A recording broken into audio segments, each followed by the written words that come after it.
కారణంగా ఈ ప్రాంత ప్రజలు అటు నెల్లూరుకు పోవాలన్నా కాళహస్తికి పోవాలన్నా ఈ ప్రాంతం నుంచి ఎక్కువగా బస్సులు కానీ అలాంటి సౌకర్యం ఉన్నటువంటి సందర్భంగా ఈ రిపేర్ సకాలంలో చేయక ప్రత్యామ్నాయ ఏర్పాట్లు ప్రభుత్వం చేయటం కానీ లేదా యంత్రాంగం జిల్లా యంత్రాంగం కానీ దీని మీద దృష్టి పెట్టలేదు.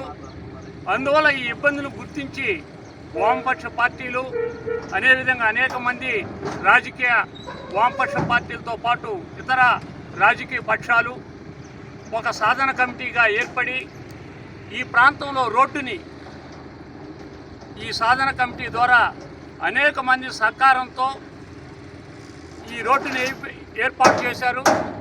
ఇక్కడి నుంచి అనేక మంది హాస్పిటల్కి పోవాలన్నా వృద్ధులు కానీ చిన్నపిల్లలకు కానీ హెల్త్ రీత్యా కానీ ఇతర అనేక రకాలుగా ఇబ్బందులు ఈ ప్రాంతంలో ఉండేటువంటి ఇబ్బందులను గుర్తించి వామపక్ష పార్టీలు కానీ ఇతరులు కానీ ఈ రోడ్లు వేసి ప్రజలకి సహకారం అందించారు. ప్రజలందరూ కూడా వచ్చిన వాళ్ళు ఈ రోడ్డు చేసినందువల్ల అనేక మందికి ఉపయోగకరంగా చేశారనేటువంటి మాట చెప్పారు. అందువల్ల దీన్ని అందరూ ఉపయోగించుకొని తిరుపతి పట్టణ కమిటీ కానీ అదేవిధంగా తిరుపతి జిల్లా కమిటీ కానీ ఇక్కడ ఉండేటువంటి రేణుగుంట కమిటీ వీళ్ళందరూ కూడా సహకారంతో ప్రజల సహకారంతో ఈ రోడ్డు నిర్మించడం జరిగింది. అందరూ ఉపయోగించుకొని ఉపయోగపడేటట్టు చూడాలనేటువంటి సందర్భంగా తెలియజేస్తుంది.